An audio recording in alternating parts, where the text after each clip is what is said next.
So grab your Good Doctor notebooks, men and ladies. If your man's not around, grab the Good Doctor notebook for him. You are going to want to take an abundance of notes today as we talk about the health of the men we love. So joining me in the studio is A.K. Davis. He is a holistic performance and therapeutic exercise specialist. He is the owner of AKX Sports, a company that offers an integrated approach to wellness using athletic performance, training, injury prevention, and nutritional counseling. Welcome, AK. Thank you, Dr.LaJoyce. I appreciate it. Oh, it's my pleasure. I'm looking forward to this conversation. And also with us is Kareem Graves, who will give us his health praise report and how he began his wellness journey. Welcome, Kareem. Thank you for having me, Dr. LaJoyce. Oh, you are welcome.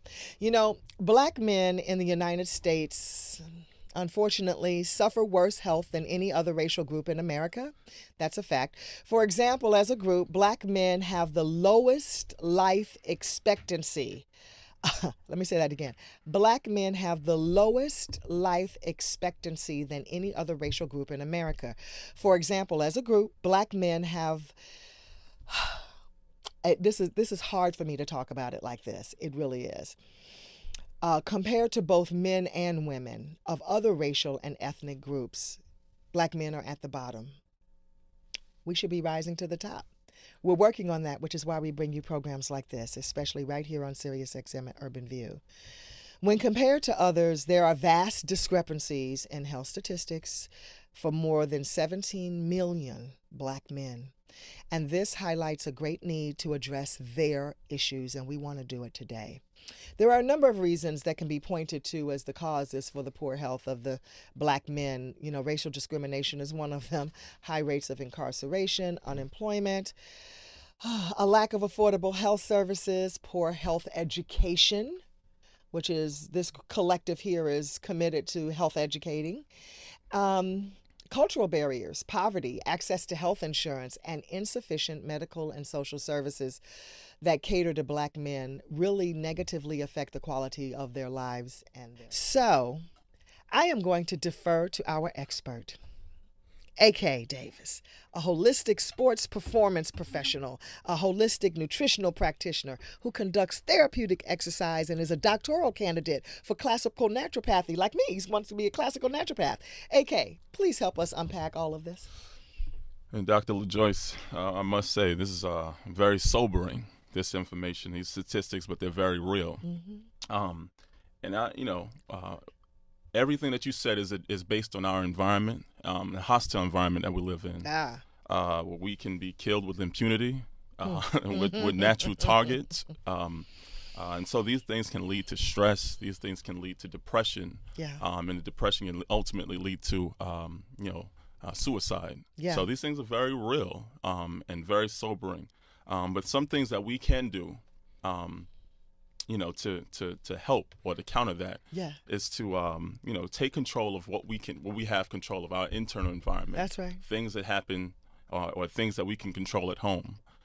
Foods that we eat. Our food choices are very important because what we eat is how we think. Oh, unpack that. Yes. So if you load your body up with all denatured food or foods that don't give you nutrients, you will start thinking a different way. Yes. Because it strips your body of water, of hydration, and all types of other nutrients. So we have to really focus on what we consume. There's not enough talk about that. It's not enough talk about that at all, but that's a true link. Oh, absolutely, it's a link.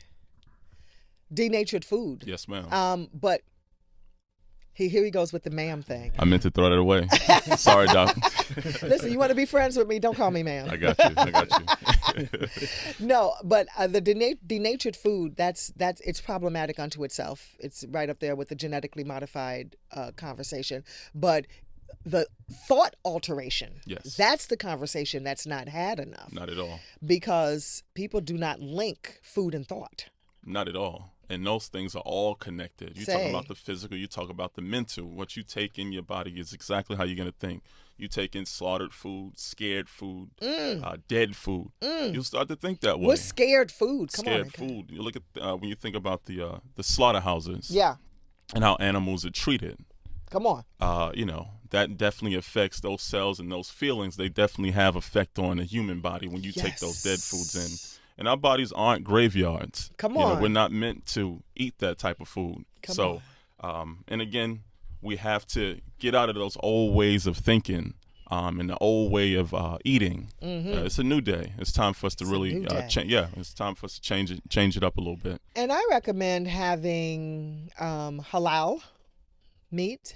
That's right. And in terms of chicken, I don't advocate having beef or pork at all. That's right. Because they contain uric acid, and we need to stay away from uric acid at all costs. And I also recommend, if you're going to have fish, it should be wild caught fish only. That's right. No farm raised fish. You know your mama never fried you any tilapia. You Never. know your mama didn't fry you tilapia. Never. It just showed up one day. I don't know where that came from. I don't know what it is, and I don't want any. No swai, no bronzino, no. They've got the. Listen, if you didn't get any when it was fried up when you were a child, forget it. Leave it there. I don't care if it's on sale. Don't try it. Do not try it. Do not try it. Wild caught fish only. Okay.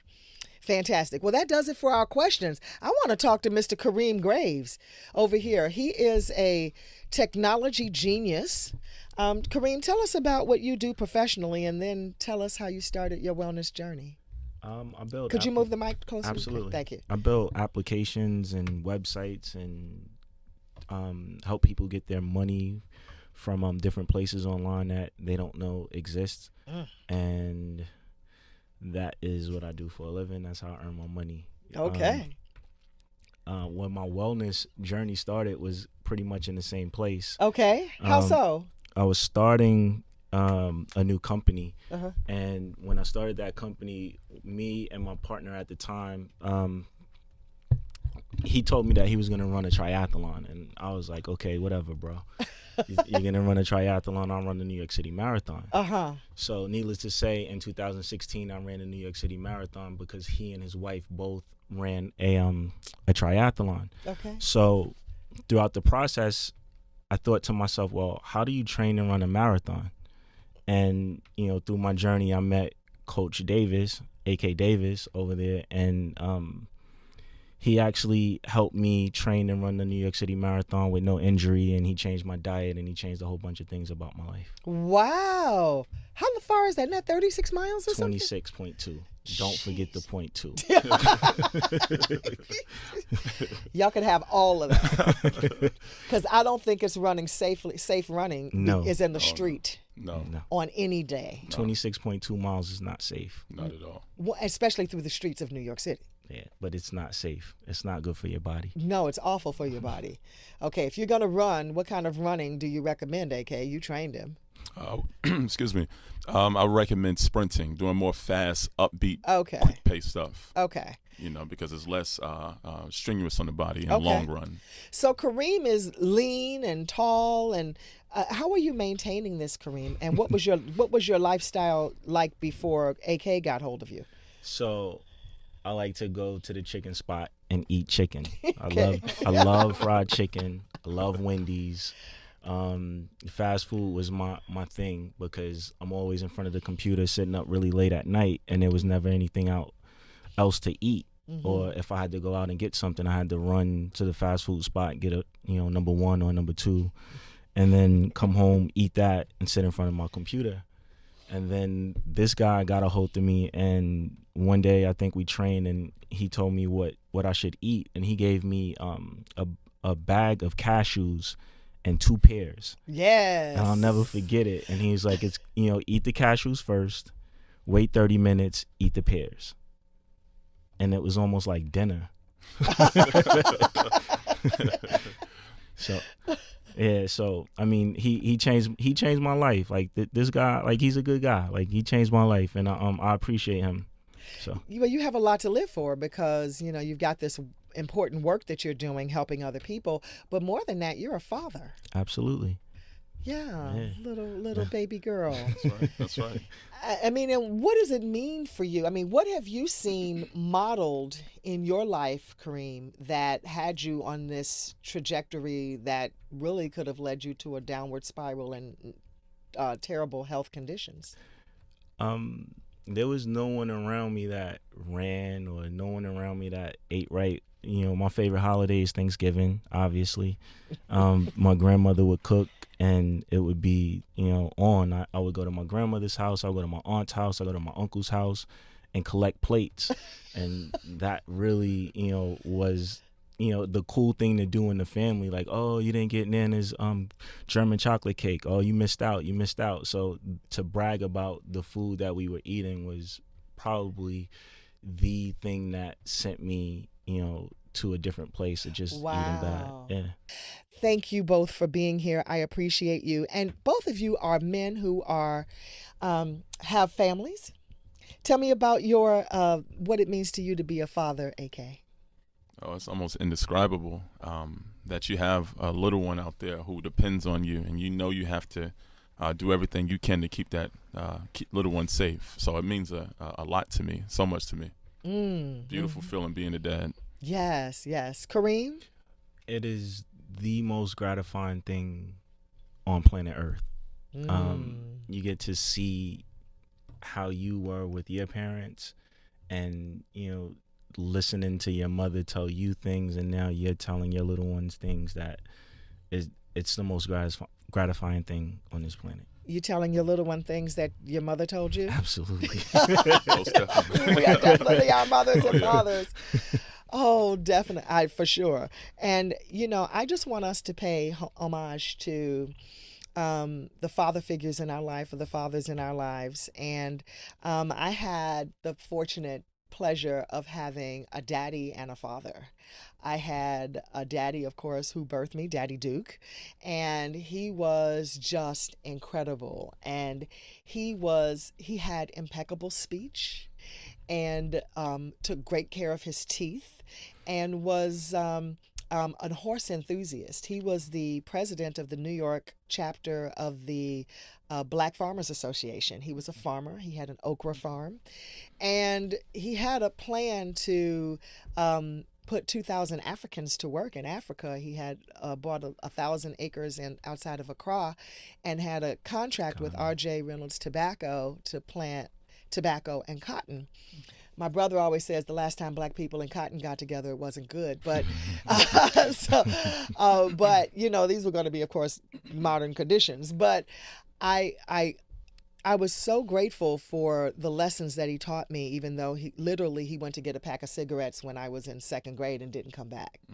And but in the other half of his life, on the other side of his life, he made up for that with a long periods of no contact, and didn't know where he was. Come to find out, he took Kool and the Gang to their first gig, and was a roadie for Roberta Flack, and, you know, was living in New York, and had a farm in D.C. And it's like, dang, who knew? Like, wow, really, you were doing all this? Oh, couldn't call. Oh, okay, that's cool.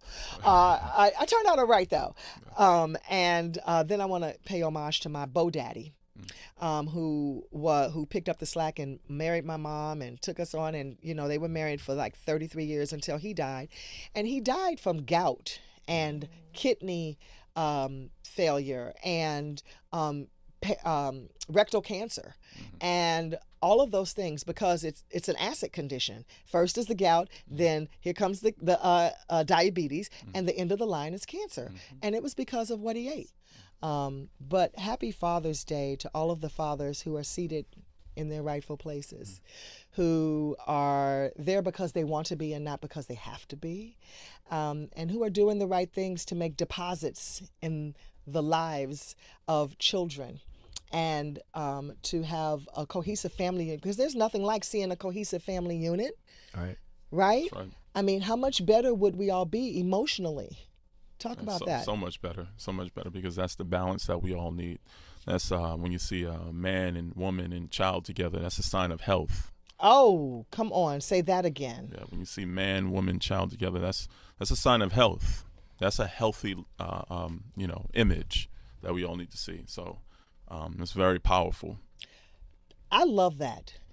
That's a sign of health. That needs to be a hashtag, or why are you laughing about that? Why I see that? It should be. Yeah. It should be. It's very true. But, you know, there are too many of people today especially in our community, unfortunately, who don't have any clue of what an intact family unit looks like. But you know what? We can reach down and grab some of them.